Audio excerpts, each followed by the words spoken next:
우리에게 주시는 하나님의 말씀은 로마서 5장 6절부터 11절까지의 말씀입니다. 로마서 5장 6절부터 11절까지의 말씀이고요.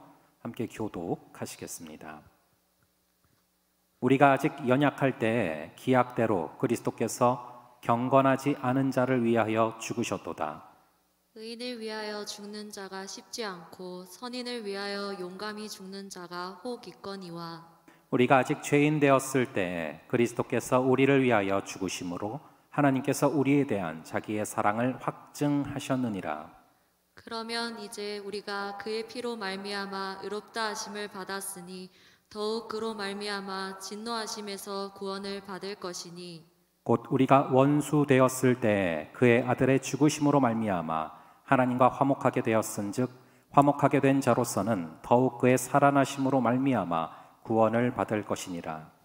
그뿐 아니라 이제 우리로 화목하게 하신 우리 주 예수 그리스도로 말미암아 하나님 안에서 또한 즐거워하느니라.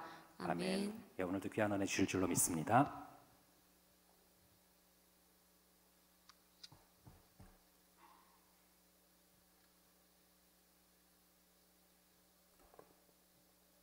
잠시 기도하겠습니다.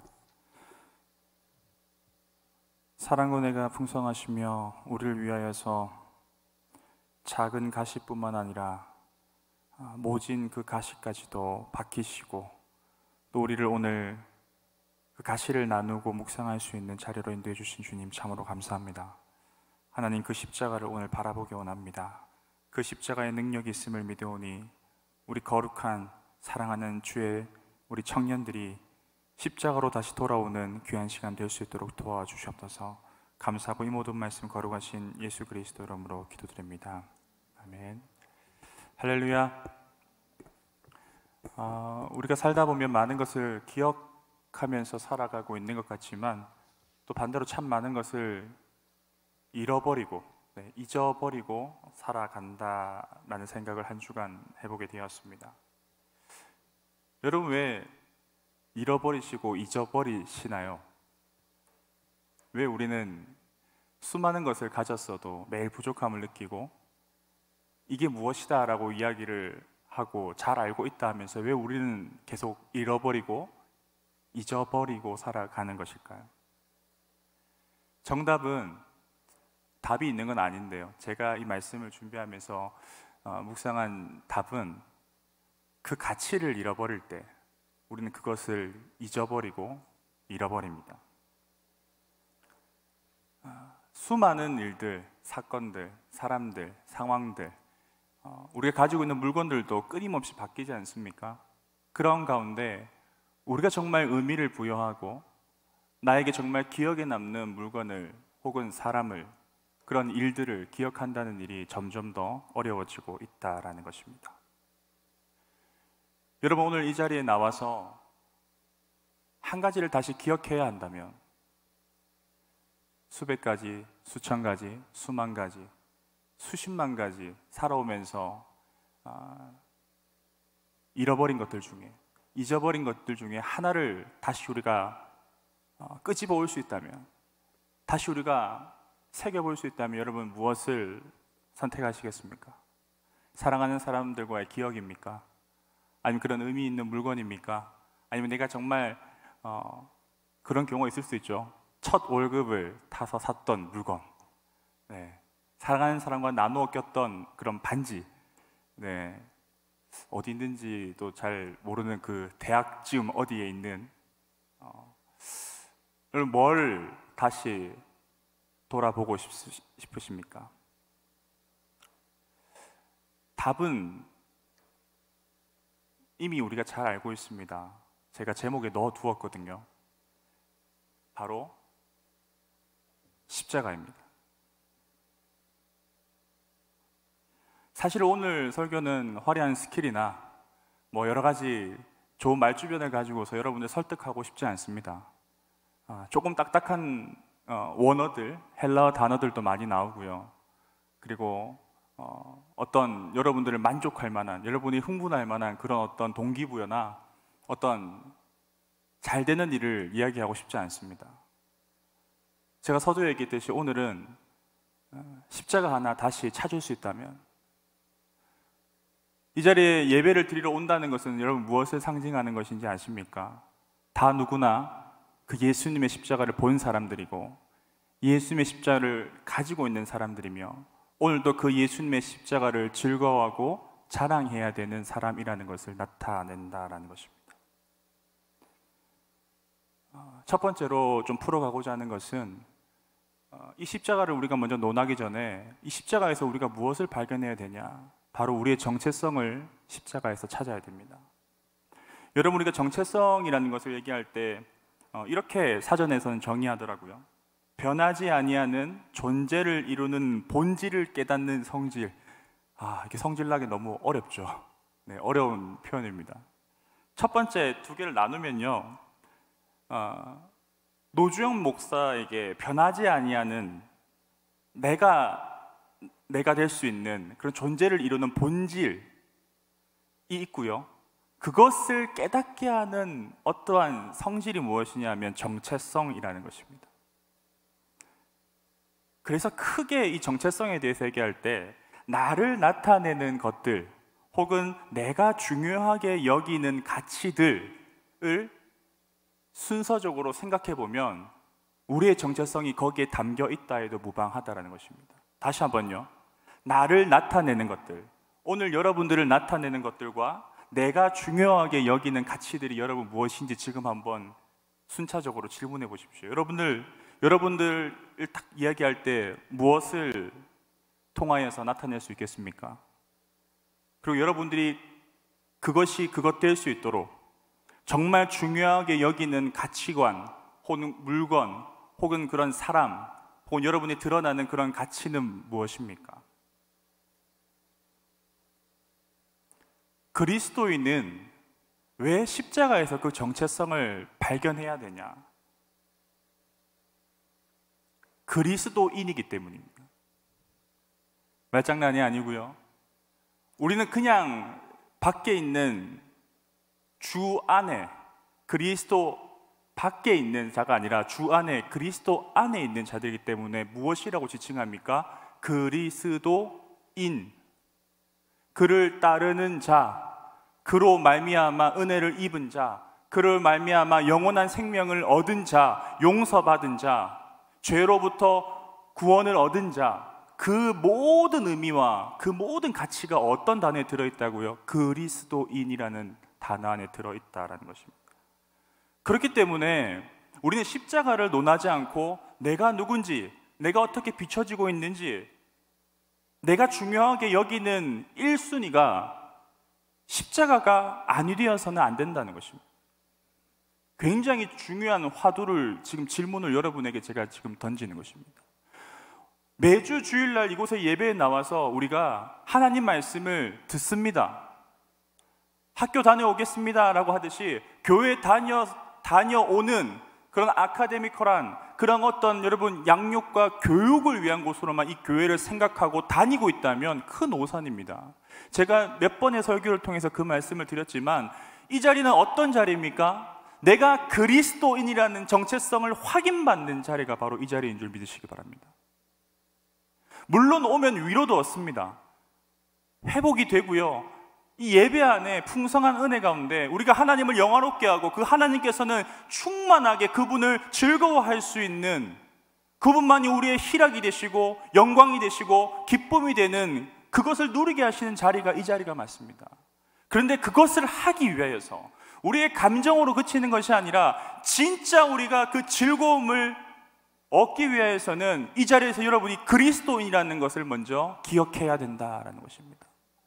매주 오셔서 여러분 그것을, 이 십자가를 보면서 기억하십시오. 그 질문을 던질 때 이 십자가가 여러분과 의미가 있다라고 느껴진다면 그 예배는 성공할 수 있습니다. 그런데 그것이 이게 달려있는 장식품으로 느껴지고 이것이 그냥 무던하게, 무감각하게 그렇게 여러분 이 예배당에 오고 있다면 다시 한번 우리가 십자가로, 복음으로 돌아갈 때임을 믿으시기 바랍니다. 그래서 오늘은 이 십자가를 통하여서 우리가 어떠한 정체성, 어떠한 의미를 발견해야 되는가를 이야기하고 설교를 마치고자 합니다. 이렇게 말씀드리면 굉장히 짧고 쉬워 보이지만 쉽지 않은 일이 될 겁니다. 두 가지를 오늘 같이 묵상하고자 하는데요. 여러분, 오늘부터 다음 주 이제 오시면서 십자가를 보면 이 두 가지가 생각이 나셔야 됩니다. 첫 번째로 다뤄볼 것은 십자가를 볼 때 무엇이 보이느냐? 우리가 죄인인 것이 보여야 됩니다.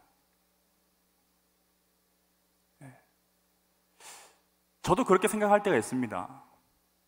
고난주간 너무 힘들어. 야, 부활이 진짜 아닌가? 부활만 우리가 기억하면 되지 않나? 그 40일 이 사순절 기간 동안 너무 힘들잖아요. 힘들지 않게 그냥 이렇게 가볍게 지나가는 혹 아직 철들지 않은 청년들이 있을 수 있지만, 대부분의 사람들은 그 예수님이 겪었던 곤욕과 그 어떤 깊은 하나님의 나라에 대한, 하나님 백성들에 대한 그 고민과 고통을 우리도 같이 느끼는 기간이 그 사순절 부활의 그 시간 전까지의 기간이 아닙니까?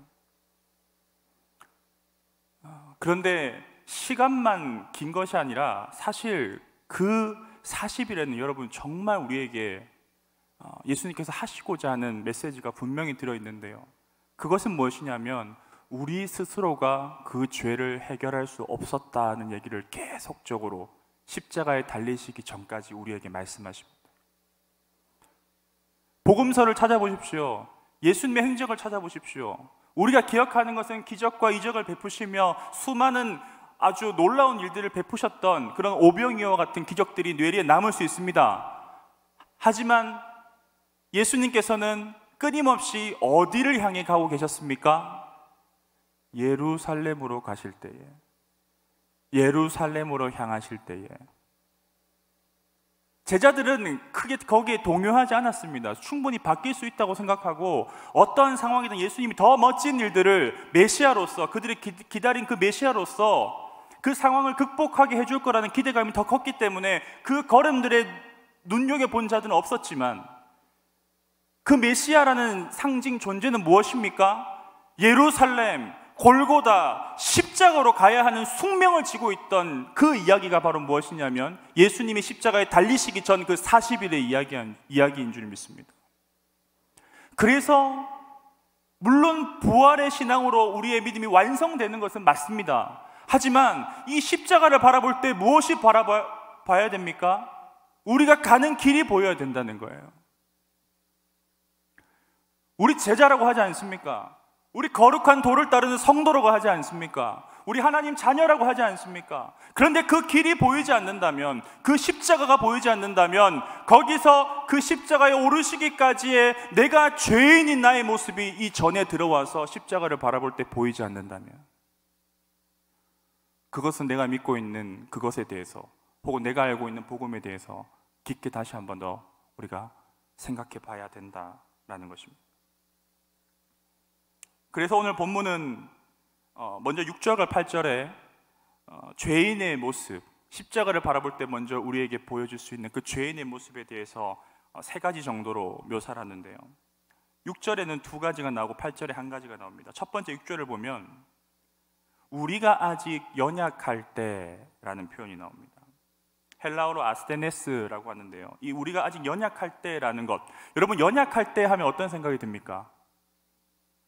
우리가 연약했기 때문에 예수님의 죽음이, 십자가가 필요했다라고 얘기하는데, 여러분 연약하는 것만으로 사람이 죽어야 되나요? 이상한 생각을 드셔야 됩니다.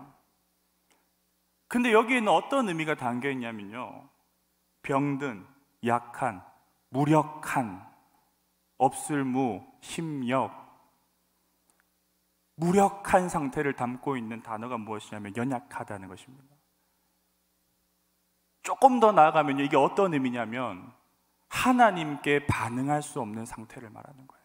무엇을 통하여서? 죄로 말미암아.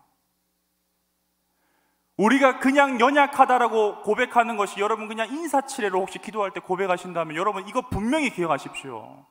우리는 어떠한 위치에 있었고 지금도 어떠할 수 있는 자입니까? 주님 앞에 연약할 수 있는 사람인 거예요. 주님 앞에 병들어 있는 사람인 거예요. 주님 앞에 예수 그리스도의 십자가 없이는 우리는 무력할 수밖에 없는, 무기력할 수밖에 없는 존재가 누구냐면, 십자가 없을 때 예수님이 자리를 비우시도록 우리가 허락할 때, 도망갈 때 우리의 상태가 무엇이었다고요? 바로 연약한 상태였다는 것입니다. 두 번째로, 경건하지 않을 때에 그분이 우리를 위해서 죽으셨습니다. 이것은 헬라어로 아세베스라는 단어인데요, 경건하지 않다는 것을 이러한 표현으로 또한 우리가 의미를 가지는데, 경외하지 않는 이라는 의미가 있습니다. 경건하지 않는 것이 여러분, 경외하지 않는 거랑 비슷한 게 아니라 같은 겁니다. 경건하지 않다는 것은 하나님을 우습게 아는 것입니다. 단순히 말씀을 조금 내가 더 보고 덜 보고 오늘 큐티를 하고 안 하고 그런 일로 여러분 나는 경건에 대한 얘기들을 하고 있다면 여러분 정신 차려야 됩니다. 이것이 무엇이라고요? 하나님에 대한 태도, 내가 뭐 어떤 감정을 느끼고 있고 내가 어떻게 하나님을 대하고 있는지가 무슨 단어에 들어있다고요? 바로 경건하지 않다는 단어에 들어있다는 것입니다. Fear of God, 미국의 유명한 브랜드도 있는데요, 힙한 요즘 뜨고 있는 브랜드인데, 하나님을 두려워하지 않는다는 겁니다. 여러분, 하나님 두려워하십니까? 정말 두려워하세요?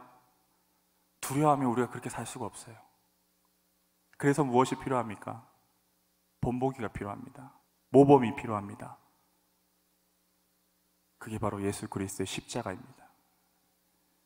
십자가가 아니었다면 우리는 경건하는 경자도 따라갈 수 없는 존재였다는 거, 그것이 오늘 본문에서 이야기하는 6절의 두 가지 연약함과 경건함의 의미라는 겁니다. 다음으로 8절에는 조금 더 진화해서 조금 더 명확하면서 선명한 단어를 씁니다. 무엇입니까? 우리가 아직 죄인 되었을 때에, 이 죄인이란 단어를 쓰는데요, 하마루톨로스라고 하는 헬라어입니다. 죄인이었답니다. 저와 여러분들이. 이건 역시도 죄에 있는 어떤 죄라는 의미가 있으면서 또 어떤 의미가 있냐면요, 관역을 맞추지 못하는 상태를 얘기합니다. 쳐다보지 못하는 것입니다. 똑바로 걸어가지 못하는 것입니다. 하나님이 본래 우리에게 그렇게 경배하라고, 그렇게 찬송하라고, 그렇게 온전히 나만 바라보라고 하지만 나는 삶 가운데 넘어지고 비틀거리고 온전히 그 복음을 붙들고 살아갈 수 없는 상태, 그것이 무엇이라고요? 죄인이라는 것입니다.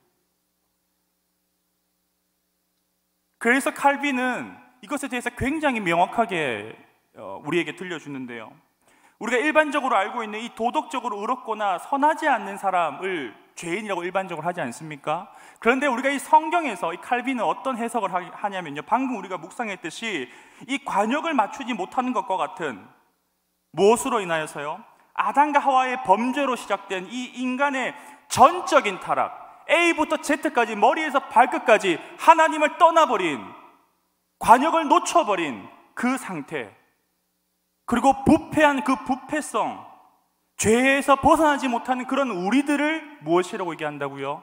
십자가로 아직 구원받지 못한 죄인이라고 얘기를 한다는 것입니다. 로마서 5장, 아니 로마서는 여러분 설교하기가 참 어렵습니다.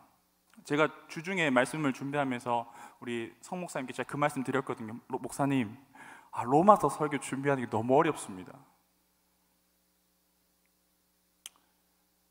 창세기도 비슷한데요, 여러분, 창세기의 1장 1절, 제가 세례교육, 학습교육할 때 많은, 제가 군부대에 사역할 때 우리 청년들에게, 믿지 않는 청년들이 대부분 단기간 숙성으로 교육을 받고 세례를 받거든요. 군부대 전역하신 분들 알겠지만, 제가 한 5년 가까이 있으면서 정말 많은, 수백 명 정도는 될 거예요, 그 친구들의 교육을 하면서 그 얘기를 합니다. 창세기 1장 1절이 사실 안 믿어지면요, 여러분, 이 세례가 크게 의미가 없어요. 이거 무슨 뚱땅지 같은 얘기지? 태초에 하나님이 믿어지지 않는데 모든 것을 그분의 능력으로, 그럴 만한 능력이 있는 그분의 능력으로, 말씀으로 만들어졌다는 게 믿지 않는데 예수님을 믿는다고요? 내가 죄인인 걸 믿는다고요? 불가능합니다. 그래서 좁혀 들어가는 거예요. 창세기 1장 1절을 설명할 때 저는 그렇게 설명합니다. 그럴 만한 능력이 우리보다 있는 자가 그럴 만한 일을 하신 것, 불편함이 없죠. 받아들여집니다. 안 믿는 사람도. 여러분, 천지창조를 어떻게 생각하십니까? 구원의 역사를 어떻게 생각하십니까? 하나님이 성경에 보여주신 수많은 기적과 이적과 기사들을 어떻게 생각하십니까? 아주 그냥 판타지 같은 이야기로 생각하십니까? 간단하게 정의하십시오. 쳐다볼 수도 없는, 그런 능력을 생각할 수도 없는 우리보다 그런 능력을 가진 존재가 베푸신 은혜. 근데 신기한 게 안 믿는 사람들이 그걸 넘어서기 시작하는 거예요. 그런 거면은 진화론 또 크게 창조를 할 수 없는데 그 정도는 믿을 수 있을 것 같아요. 라고 하면은 그 다음부터 제가 얘기하는 게 바로 이 전적 타락과 부패성에 대해서 얘기합니다. 그리고 두 번째 질문은 뭐냐면, 그래요. 그런데 우리가 그 하나님께서 지음을 받았는데 혹시 형제는 죄인입니까? 혹시 죄인 아니죠? 라고 질문합니다. 죄인입니까? 아멘. 네, 너무 은혜롭네요. 네. 그러자면 죄인입니까? 예. 네. 대부분 갸우뚱합니다. 저는 착실한 아들로, 그리고 교회는 다니지 않지만 정말 여자친구의 손도 잡는 것도 굉장히 오랜 시간이 걸렸고, 세상 모든 내가 만나는 사람들의 공부만 너무 열심히 해서, 공군에 오는 친구들이 학력이 조금 높거든요. 그래서 저는 크게 그렇게 거슬리는 죄는 없었던 것 같아요 라고 얘기합니다. 그렇죠. 예, 죄인 아닐 수 있습니다. 예, 오늘 그냥 하나님을 이렇게 인정하게 된 거에서만 그칩시다라고 하지 않죠. 제가 얘기합니다. 그렇죠. 그런데 지나가는 그 아주 아리따운 여인을 보면서 한 번도 마음에 그런 마음을 품어본 적이 없으시죠? 예. 한 번도 내가 가진 것보다 더 많이 가진 사람들을 시기하거나 질투하거나 내가 더 가져보고자 하는, 혹은 그 박진영 씨의 노래처럼 그 집이 내 집이었어야 되는데 그 차가 내 차가 되었어야 되는데 네 옆에 내가 있었어야 되는데 생각을 한 번도 해본 적 없으시죠? 그러면은 이 표정이 어두워집니다. 힘들어집니다. 저도 사실 그 전도사였거든요. 저도 그렇게 큰 죄 짓지 않고 살아가는데 그게 죄라고 생각되는 순간부터 나는 내가 믿는 그 신, 우리 좀 전에 봤던 그 창세기에 나오는 그 하나님 앞에 죄인이란 것을 믿습니다. 그게 바로 죄의 본성이니까요 라고 설명을 합니다. 말이 좀 길어졌는데요, 십자가를 볼 때, 그래서 우리는 단순히 윤리적인 기준, 어떤 도덕적인 것에서 나는 자유할 수 있다라고 여러분 혹시 생각하고 여기서 프리하게 앉아 있는 분이겠다면, 이제 오늘 이 시간 이후로 여러분 기억하십시오. 우리는 그 죄로부터 마음대로 사실 벗어날 수가 없습니다. 조건이 하나 있습니다. 십자가 은혜 아니면, 십자가 은혜라면 우리는 그것에서 그 하나님과의 관계를 회복할 수가 있다라는 것입니다. 죄를 얘기하고 그 다음에 이제 두 번째 볼 수 있는 무언가를 얘기해야 되는데, 그걸 얘기하기 전에 무언가 하나를 지금 또 얘기를 해야 됩니다. 그것이 무엇이냐면, 그렇게 십자가를 바라볼 때, 다른 말로 하면 예수 그리스도를 말미암아 용서받을 수 없었던 우리가 무엇이 있었냐면 십자가의 때가 있었다는 것이에요. 다른 말로 하면 은혜의 시기가 있었다는 것이에요. 우리가 많은 목사님들이 설교에서 얘기하는 그 카이로스도 이게 그게 들어가는 한 가지입니다. 예수님의 보혈이 필요한, 예수님의 필요한 시점이 있었다는 거 우리는 이미 성경을 많이 읽어봤기 때문에 알 수 있습니다. 어떤 시점에 이제 십자가를 지시잖아요. 여러분 질문해 보신 적 있습니까? 근데 왜 그때였으면 했습니까?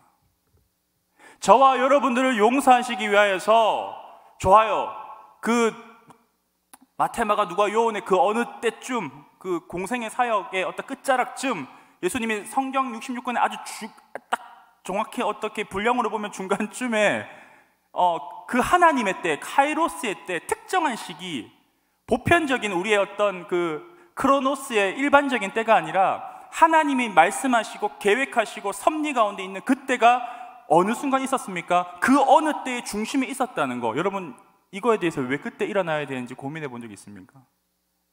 그냥 하시다 보니까. 그러면 카이로스라고 얘기하지 않겠죠. 카이로스가 무엇이라고요? 태초부터 그분만이 가질 수 있는 그 독특한, 그 선명한, 그 영원한, 전지전능한 그분의 모든 섭리와 계획 아래 타이밍으로 들어갔던 그 시간, 카이로스의 시간에 하나님은 한치 오차도 없이 그렇게 은혜를, 십자가를, 때를 베푸셨다라는 겁니다. 왜 이게 우연이 아니냐면요, 여러분 너무나 잘 아시겠지만 이사야에서 보면 그런 말씀 나오지 않습니까? 구약의 이사야를 비롯해서 많은 선지자들이 어떤 때를 얘기합니까? 어린 양의 때, 메시아의 때를 이야기합니다. 더 나아가서 그들의 공고한 상황, 더 이상 해결되지 않는 그들의 형편에도 문제가 있었지만 그들의 마음으로 짓는 죄가 하나님의 그 우리는 다 알 수 없는 그 때를 향하여서 가득가득 차고 있었다라는 것입니다. 그래서 예언되었던 그 시기가 누구를 통해서 성취됩니까? 예수님을 통하여서 그 타임이 들어맞게 되는 것입니다. 그래서 제자들이 생각했을 때, 당시에 많은 사람들이 생각했을 때는 뜻밖이었어요. 그 시기는 왜 조금 더 하시면 안 되나? 조금 더 보여주시면 안 되나? 조금 더 나아져서 뭔가 이렇게 하시면 안 되나? 자, 이거 오늘 저와 여러분의 삶에 가져와 봅시다. 여러분 오늘 이 십자가 설교를 아무리 들어도 사실 여러분 그때가 오늘이라는 믿음이 없다면 또 그 십자가에 대한 묵상은 다음으로 여러분 미룰 것입니다. 지금 눈꺼풀이 잠기는 친구들도, 청년들도 있을 것이고요. 내가 내일 직장에서 해야 될 걸 생각하는 사람도 있을 것이고, 내가 지금 시험 기간이죠. 시험 치는 것들의 생각에 뺏겨 있는 이 자리에 앉아 있는 사람이 있을 것이지만, 제자들도 그것을 알 수 없었지만 하나님의 때가 어떻게 오늘 여러분에게 올지 여러분 어떻게 합니까? 아멘. 그 복음의 때, 십자가 때가 오늘이 될 수 있기를, 그 특별하면서도 하나님만이 정할 수 있는 그 예언되고 그 확정되고 우리에게 기막히긴 타이밍에 들어오는 그 하나님께서 복음을 깨닫게 해주시는 그때가 오늘이 될 수 있기를 간절히 축복합니다. 그러해야지만이 우리의 삶이 변화됩니다. 그러해야지만이 죄인에서 그 다음에 다룰 십자가를 바라보면 은혜 받은 자, 은혜자라는 것이 정말 선명하게 내 삶 가운데 기쁨으로 충만하게 느껴진다는 것이에요. 그런데 이때를 묵상하지 않고 그냥 내가 죄인이었다는 것을, 혹은 내가 은혜 받았다는 것을 그냥 두서없이 믿다 보면 여러분 어느 때인지도 모르고 뒤속박죽 섞인 삶을 살 수가 있다는 거예요. 여러분 죄인의 날을 살고 있습니까? 은혜의 날을 살고 있습니까? 기억하십시오. 여러분에게도 그러한 때가 있었습니다. 그리고 오늘 그러한 하나님의 다시 깨닫게 하신 때가 될 수 있기를 간절히 축복합니다. 그래서 끝으로 우리가 십자가를 보면서 방금 제가 언급했듯이 두 번째가 생각이 나야 됩니다. 두 번째가 무엇이냐면요, 바로 하나님의 사랑, 은혜 받은 자. 죄인이란 것도 우리가 묵상해야 되지만 내가 은혜 받은 자라는 것을 우리가 볼 수 있어야 된다라는 것입니다.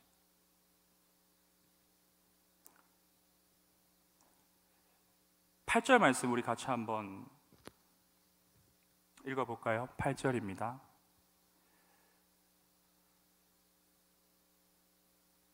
시작. 우리가 아직 죄인 되었을 때에 그리스도께서 우리를 위하여 죽으심으로 하나님께서 우리에 대한 자기의 사랑을 확증하셨느니라. 아멘. 아멘이십니까? 연약했는데, 경건하지 않았는데, 죄인이었는데 죄인 되었을 때 이제 넘어갑니다. 패스오버. 설교 들은 기억 있으시죠? 올해 무엇입니까? 6월의 은혜, 십자가의 은혜로 우리는 이제 넘어섭니다. 무엇으로 갑니까? 자기 사랑을 확증하는 그 자리로 갑니다. 여기서 참 또 재밌는 단어의 의미가 있는데요, 자기 사랑을 확증하셨다는 게 여러분 무슨 의미냐면요, 헬라어로 쉬니스테미라고 합니다. 이것은 구성하다, 만들다라는, 확증하다라는 의미도 있는데 가까이 서다라는 의미가 있습니다. 너무 기가 막히지 않습니까? 하나님께서 죄인인 우리를 그리스도로, 은혜로 말미암아, 그 십자가를 바라볼 때 그 은혜로 말미암아 어떻게 하셨다고요? 그 사랑을 가까이 다가서셔서 확인하시고 이제 하나가 되시겠다 말씀하시는 그 영광스러운 장면이 바로 오늘 이 본문의 말씀이라는 것입니다. 그것이 우리에게 보이신 자기 사랑의 확증의 의미입니다, 여러분. 그래, 나 사랑하니까 이 선물 챙겨서, 십자가 챙겨서 가 라고 하시는 게 아니라 어떻게 하신다고요? 가까이 서시는 것, 내가 증언할 수 있는 것, 내가 의롭지 않은 사람이고 내가 죄인 될 수밖에 없는 사람이고 내가 그와 원수되었던 자라고 뒤에 또 나오는데요, 그런 자임에도 불구하고 그분이 어떻게 하십니까? 확증하셨다는 것은 우리에게 가까이 서신다라는 것입니다. 우리 안에 들어오셨다라는 것입니다. 오고 계시다. 예수님께서는 다시 오고 계십니다. 하지만 동시에 무엇입니까? 우리 안에 그 십자가를 믿는 자들에게 영으로 함께 하시는 줄 믿으시기 바랍니다. 그렇기 때문에 우리가 십자가를 다시 돌아봐야 된다는 것입니다. 그래서 죄인이자 은혜, 그 하나님의 때를 우리가 인정하고 믿음으로 알게 되는 우리에게 두 가지 유익이 있는데요, 첫 번째는 9절 말씀에 한 가지 유익을 이렇게 설명합니다. 의롭다 하심을 받았다라고 얘기합니다. 십자가의 피로 말미암아 의롭다 하심을 받았다라고 합니다.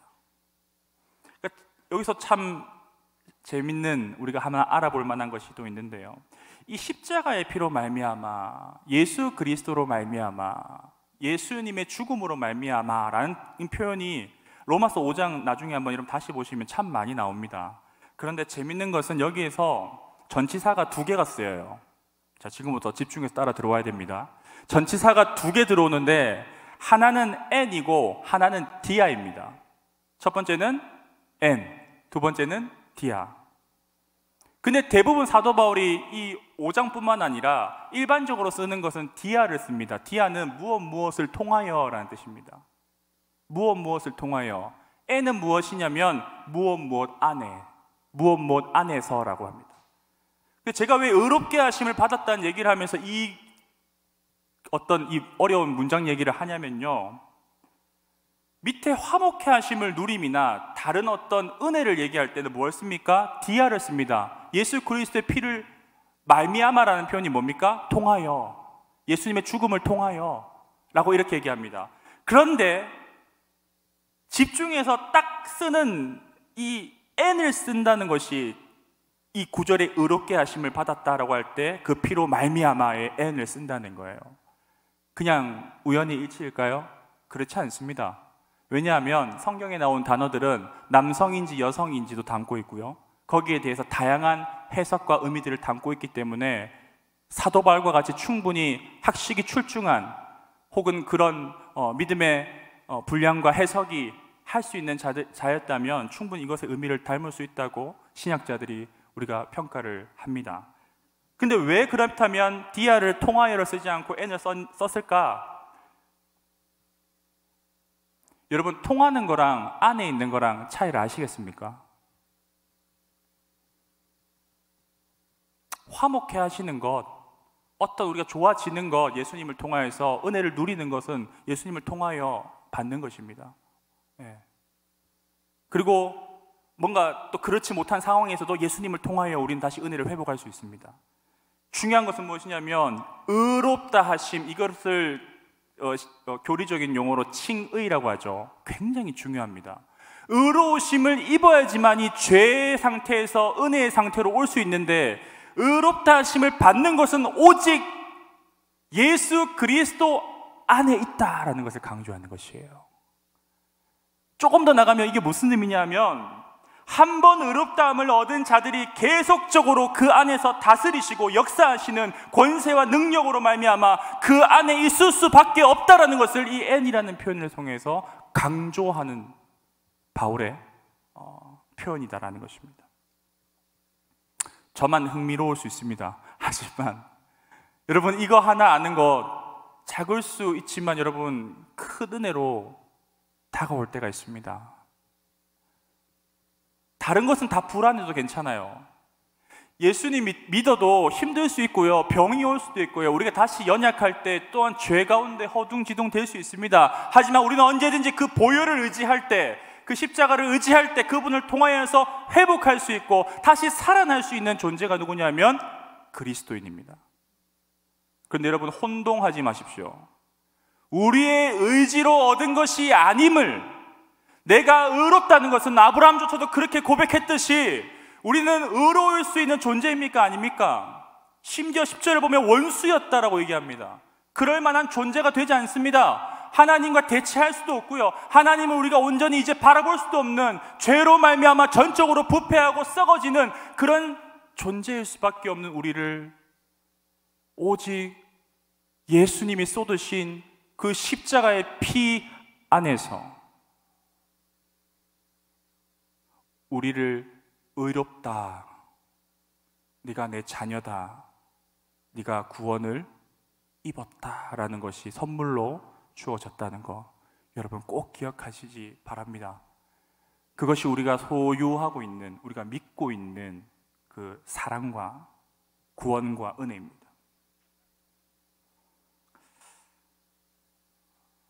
끝으로 우리 11절 말씀 한번 읽겠습니다. 11절 말씀 같이 한번 읽읍시다. 시작. 그뿐 아니라 이제 우리로 화목하게 하신 우리 주 예수 그리스도로 말미암아 하나님 안에서 또한 즐거워하느니라.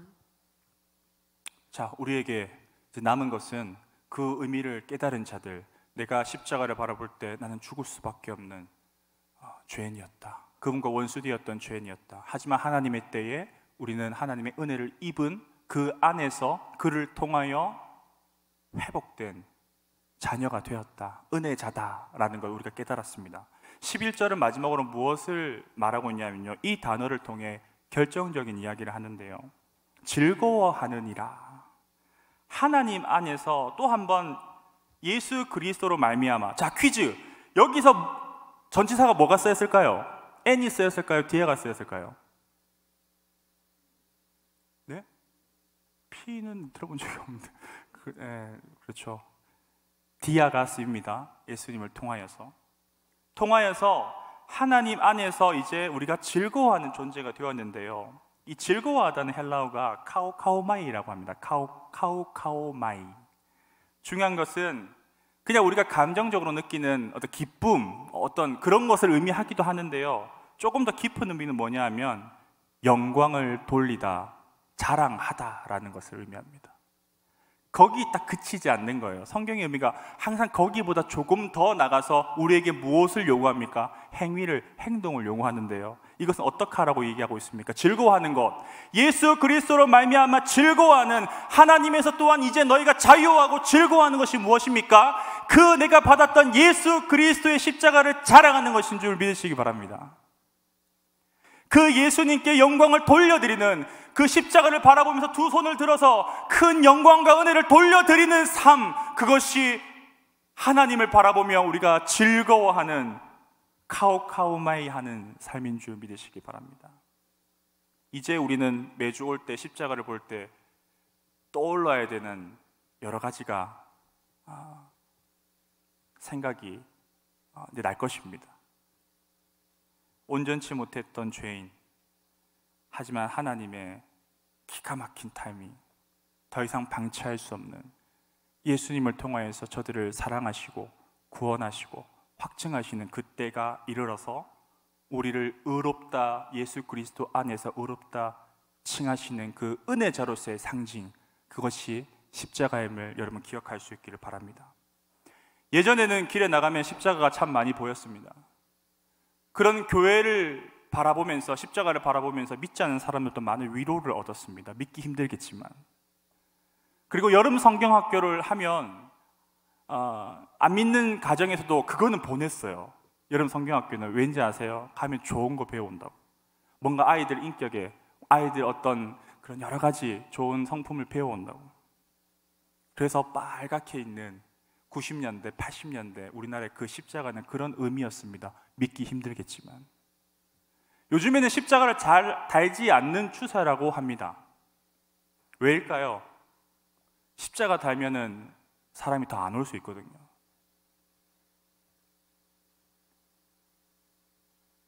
그 안정감과 그 믿지 않는 자도 같이 공감했던 위로는 어디 갔습니까? 저기서 우리를 비난해서 그게 십자가가 내려간 게 아니고 여러분, 우리가 십자가를 내버린 것이에요. 여기 와서 여러분 예수님 생각 얼마나 많이 하십니까? 여기서 예수님 십자가를 정말 사무치게 여러분 아파해 본 적 있습니까? 이 교회, 이 본당에서. 부끄럽지만 저는 좀 눈물이 많은 편이에요. 이 설교를 준비하는데 이 제목이 사실 제 이야기입니다. 하나님 말씀은 누구보다 가까이 하고 여러분들보다 제가 배는 예배를 일주일에 한 달 평생 드리지 않겠습니까? 몇 배는. 근데 십자가가 이렇게 흐릿한 거예요, 여러분. 그런데 제가 눈을 탁 돌려서 설교를 준비하다 여러분 생각 딱 했어요. 2부 청년들, 1부 청년들, 우리 새거족 청년들, 여러분 더 안 보일 수도 있겠다. 바쁘니까, 시험 기간이니까, 내가 만나고 있는 사람들이 십자가를 싫어하니까. 다시 십자가를 든다라는 것은 그냥 노래의 찬양의 표현이 아니라 오늘 우리 마음에 십자가가 다시금 세워져야 할 때임을 믿으시기 바랍니다. 여기 있는 200명의 십자가가 대구 땅을 바꾸기를 간절히 축복합니다. 소망이 없다 말합니다. 청년들이 떠나간 도시라고 얘기합니다. 더 이상 교회에 청년부가 사라지고 있는 교회들이 한두 교회가 아니고요. 우리 너무나 감사하고 감사할 수밖에 없는 예배를 드리고 있는 거예요. 그러면 여기는 우리가 그냥 누리는 자리가 아니라 어떤 자리가 되어야 됩니까? 훈련받아서 다시금 나가는 자리. 내 정체성이 무엇에서 확인되어지고 내가 누구인지 여러분 확인받으셔서 대구를 섬길 수 있는 수많은 믿지 않는 자들과 복음을 잃어버린 자들에게 다시 한번 십자가를 드높여서 그 영광을, 그 즐거워하는 그 기쁨을 나눌 수 있는 저와 여러분 될 수 있기를 간절히 축복합니다.